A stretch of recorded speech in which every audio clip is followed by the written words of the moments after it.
স্বাগত BBA TV সংবাদে, সাথে আছি কামরুজ্জামান। প্রথমে জানিয়ে দিচ্ছি নিটল ইন্স্যুরেন্স সংবাদ শিরোনাম। 3 মাসে আয় 99 কোটি টাকা, আয়ের অর্ধেকই মুনাফা। বাংলাদেশে ক্যাস্ট্রলের পরিবেশক হিসেবে নিয়োগ পেল রক এনার্জি। ঐক্যমত্য কমিশনের সঙ্গে বিএনপির তৃতীয় দফা বৈঠক আজ। ধান মজুতে অস্থির চালের বাজার। 23 সালে কর ফাঁকিতে দেশের রাজস্ব ক্ষতি 2,26,000 কোটি টাকা। তারল্য সংকটে ব্যাংক খাত, বাজেট ঘাটতি মেটাতে বেকায়দার সরকার। শুনছিলেন নিটল ইন্স্যুরেন্স সংবাদ শিরোনাম, এবারে বিস্তারিত। বিগত 5 বছর যাবৎ মোটর ইন্স্যুরেন্স প্রিমিয়াম আহরণ এবং মোটর ইন্স্যুরেন্সের সর্বোচ্চ বীমা দাবি পরিশোধ করে আসছে নিটল ইন্স্যুরেন্স। নিরাপদ যাত্রা সব সময়। চলতি বছরের প্রথম 3 মাসে 99 কোটি টাকার ব্যবসা করেছে বাংলাদেশ সাবমেরিন কেবলস। আর সব ধরনের খরচ বাদ দেওয়ার পর 100 কোটি টাকার ব্যবসায় প্রায় অর্ধেকটাই মুনাফা করেছে কোম্পানিটি। সরকারি মালিকানাধীন এই কোম্পানি গত জানুয়ারি থেকে মার্চ এই 3 মাসে মুনাফা করেছে 48 কোটি টাকা। আর এই সময়ে ব্যবসা করেছে 99 কোটি টাকার, অর্থাৎ কোম্পানিটি যা আয় করে সব খরচ বাদ দেওয়ার পর তার প্রায় অর্ধেকই মুনাফা। কোম্পানিটি গত জানুয়ারি থেকে মার্চের তৃতীয় প্রান্তিকের আর্থিক প্রতিবেদন থেকে এই তথ্য পাওয়া গেছে।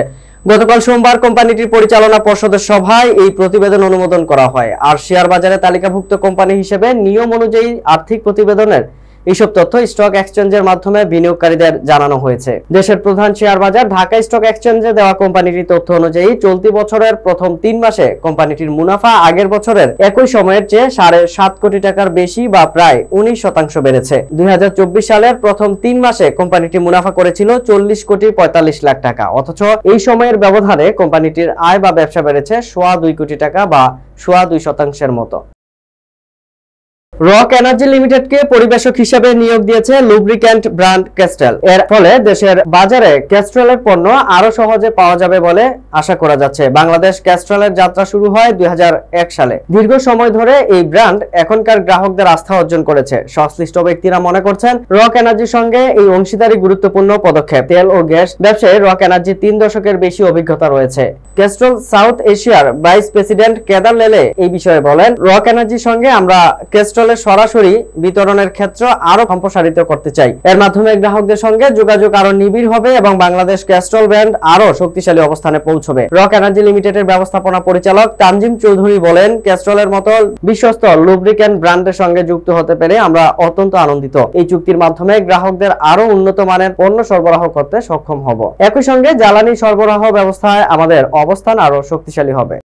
জাতীয় ঐক্যমত্য কমিশনের সঙ্গে বিএনপির তৃতীয় দফা বৈঠক আজ অনুষ্ঠিত হবে। বেলা 11টায় জাতীয় সংসদের এলডি হলের সম্মেলন কক্ষে এই বৈঠক হবে। এতে অংশ নেবেন দলটির স্থায়ী কমিটির সদস্য নজরুল ইসলাম খান, সালাউদ্দিন আহমেদ, চেয়ারপারসনের উপদেষ্টা ইসমাইল জবিউল্লাহ, সাবেক সংস্থাপক সচিব আবু মোহাম্মদ মনিরুজ্জামান এবং সুপ্রিম কোর্ট আইনজীবী সমিতির সাবেক সাধারণ সম্পাদক ব্যারিস্টার রুহুল কুদ্দুস কাজল। এর আগে গত বৃহস্পতিবার প্রথম দফা এবং রোববার দ্বিতীয় দফা বৈঠক হয়। এসব বৈঠকে সংবিধান সংস্কার কমিশন, নির্বাচন ব্যবস্থাপনা সংস্কার কমিশন, পুলিশ সংস্কার কমিশন, বিচার বিভাগ সংস্কার কমিশন, দুর্নীতি দমন সংস্কার কমিশন ও জনপ্রশাসন সংস্কার কমিশন দেওয়া প্রস্তাবের উপর বিস্তারিত আলোচনা করা হয়। রোববার বৈঠক শেষে সালাউদ্দিন আহমেদ সাংবাদিকদের বলেছেন, আমরা বলেছি যে রাষ্ট্রপতি বিদ্যমান ক্ষমতার বাইরে আরো কি কি বিষয়ে ক্ষমতায়িত করা যায়, আইন প্রণয়ন করা যায় সেসব বিষয়ে এবং নিয়োগের বিষয়ে আমরা একমত হয়েছি। সেগুলো নতুন আইন প্রণয়ন করে সংসদে প্রণীত করা যাবে। সেক্ষেত্রে চেক এন্ড ব্যালেন্স এবং রাষ্ট্রপতিকে মোর এম্পাওয়ারমেন্ট করা সেটা নিশ্চিত করা হবে।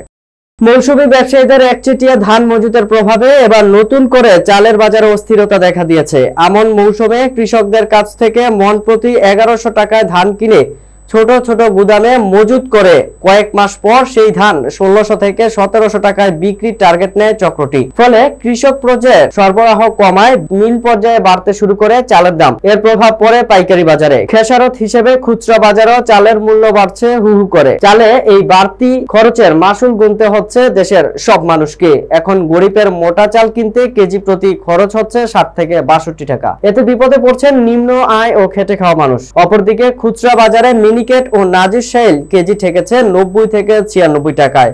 অর্থশালীদের জন্য 1 কেজি মিনিকেট চাল 96 টাকা কেনা সম্ভব হলেও মধ্যবিত্ত শ্রেণীর আয় কমে যাওয়ায় তারা আর পারছেন না, ঝুঁকছেন মোটা চালের দিকে।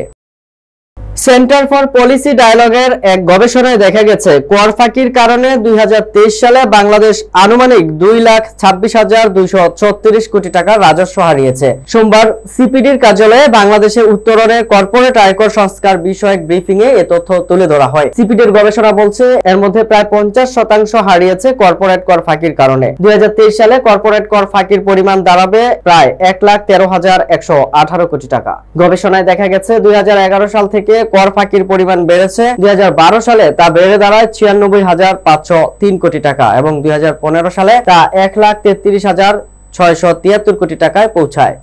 বিপুল অঙ্কের অর্থ পাচার এবং রাজনৈতিক অস্থিতিশীলতার বড় ধরনের তারল্য সংকটে পড়েছে ব্যাংক খাত।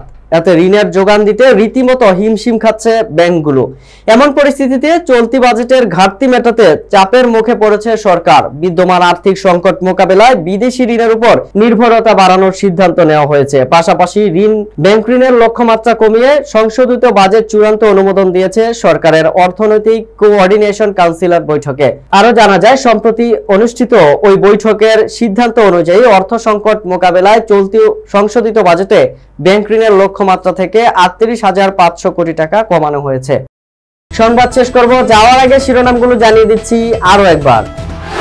3 মাসে আয় 99 কোটি টাকা, আয়ের অর্ধেকই মুনাফা। বাংলাদেশে ক্যাস্ট্রলের পরিবেশক হিসেবে নিয়োগ পেল রক এনার্জি। ঐক্যমত্য কমিশনের সঙ্গে বিএনপির 3য় দফা বৈঠক আজ। ধান মজুতে অস্থির চালের বাজার। 23 সালে কর ফাঁকিতে দেশের রাজস্ব ক্ষতি 2,26,000 কোটি টাকা। তারল্য সংকটে ব্যাংক খাত, বাজেট ঘাটতি মেটাতে বেকায়দার সরকার। বিবিএ টিভি সংবাদ এ পর্যন্তই। সর্বশেষ সংবাদ জানতে ভিজিট করুন youtube/bbtv এবং ফেসবুকে লগ ইন করুন facebook/bbtv। এছাড়াও আমাদের ওয়েবসাইট ভিজিট করতে পারেন www.bbtv.news। এতক্ষণ সঙ্গে থাকার জন্য ধন্যবাদ।